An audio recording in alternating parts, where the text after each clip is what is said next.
പാരീസിലൂടെയുള്ള യാത്ര തുടങ്ങുകയാണ്. ഇത് ഐസ്ലൻഡിൽ നിന്നാണ് നമ്മൾ പാരീസിലേക്കുള്ള യാത്ര തുടങ്ങുന്നത്. അപ്പോൾ ഇതിന് മുന്നേയുള്ള എപ്പിസോഡ്സിലൊക്കെ നിങ്ങൾ കണ്ടു കാണുമായിരിക്കും നമ്മളുടെ ഐസ്ലൻഡിലൂടെയുള്ള യാത്ര. അത് കണ്ടിട്ടില്ലെങ്കിൽ അത് പോയി കാണുക. വളരെ രസകരമായ യാത്രയായിരുന്നു ഐസ്ലൻഡിലൂടെയുള്ളത്. ഇപ്പം നമ്മൾ രാവിലെ ഒരു എയർപോർട്ട് ഷട്ടിൽ ബസ് ഉണ്ട് നമുക്ക് റേക്യവിക് ക്യാപിറ്റൽ ഐസ്ലൻഡിൽ നിന്ന് കെഫ്ലാവിക് എയർപോർട്ടിലേക്ക്. അത് ഓൾമോസ്റ്റ് ഒരു 45 മിനിറ്റ്സ് യാത്രയുണ്ട്. അപ്പോൾ ആ ഒരു ബസ്സിൽ നമ്മളിങ്ങനെ ഏർലി മോർണിംഗിൽ കെഫ്ലാവിക് ഇൻ്റർനാഷണൽ എയർപോർട്ടിലോട്ട് പോയിക്കൊണ്ടിരിക്കുകയാണ്. അപ്പോൾ ഇവിടെ നിന്ന് നമ്മൾ ഐസ്ലൻഡ് എയറിലാണ് പാരീസിലേക്ക് പോകുന്നത്. അപ്പോൾ നമ്മൾ ഒരാഴ്ചയോളം ഐസ്ലൻഡൊക്കെ കണ്ട് അവിടുത്തെ ആ ഒരു നല്ല മെമ്മറീസുമായിട്ട് അടുത്ത യാത്രയിലേക്കാണ് ദ സിറ്റി ഓഫ് ലൈറ്റ്സ് പാരീസിലേക്ക്.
Under the seat in front of you, but if you are seated by an exit, please ensure that all hand luggage is stowed in the overhead compartment and no loose items are on the floor for taxi takeoff and landing.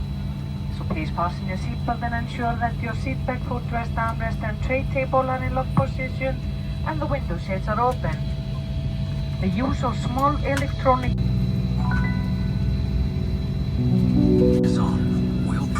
extension seatbelts for infants. During takeoff and landing, have your seat back, footrest, armrest and tray table in a locked position.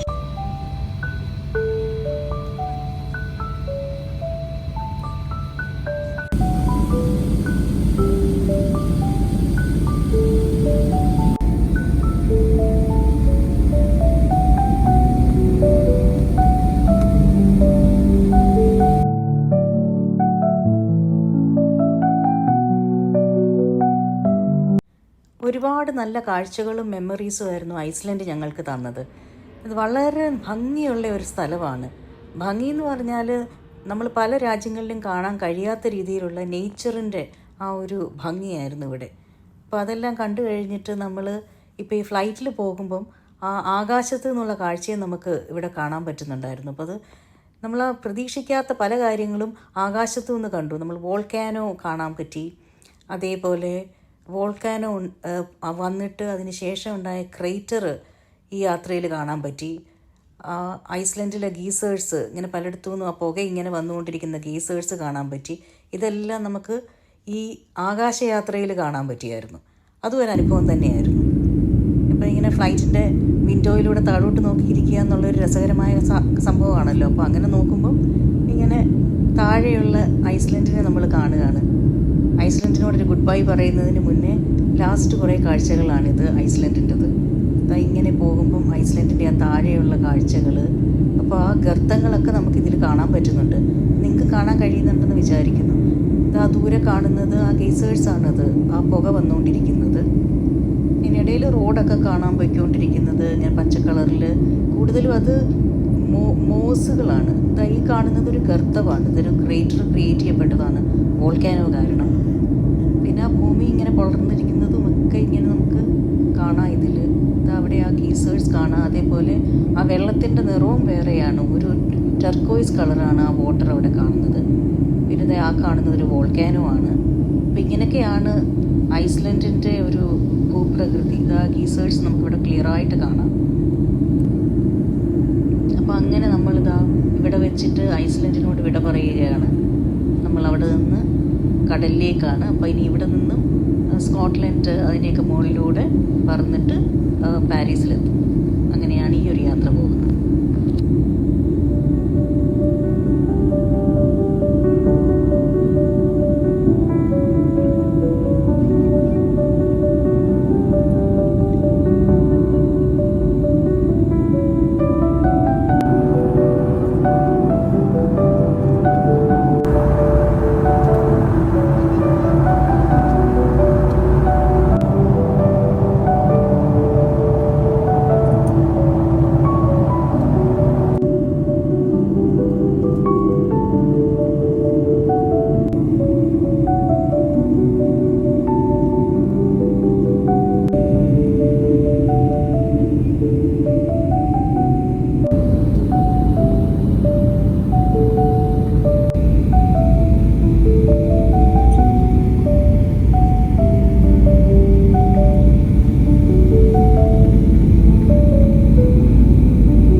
കുറച്ചിങ്ങനെ അത് taxi ചെയ്ത് വരുമ്പോൾ നമുക്കത് കാണാൻ പറ്റും.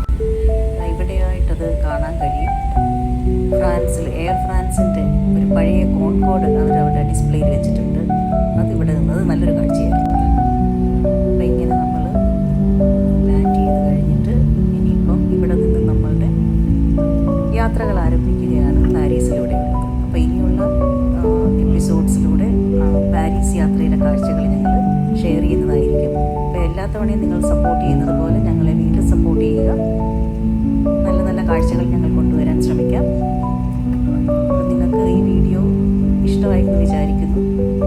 അപ്പോൾ ഇനിയുള്ള വീഡിയോസും കണ്ടുകൊണ്ടിരിക്കുക. ലൈക്ക് ചെയ്യുക, ഷെയർ ചെയ്യുക. സബ്സ്ക്രൈബ് ചെയ്തിട്ടില്ലെങ്കിൽ നിങ്ങൾ സബ്സ്ക്രൈബ് ചെയ്യുക.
അപ്പോൾ ഇനി പാരീസിലെ കാഴ്ചകൾക്കായി കാത്തിരിക്കുക.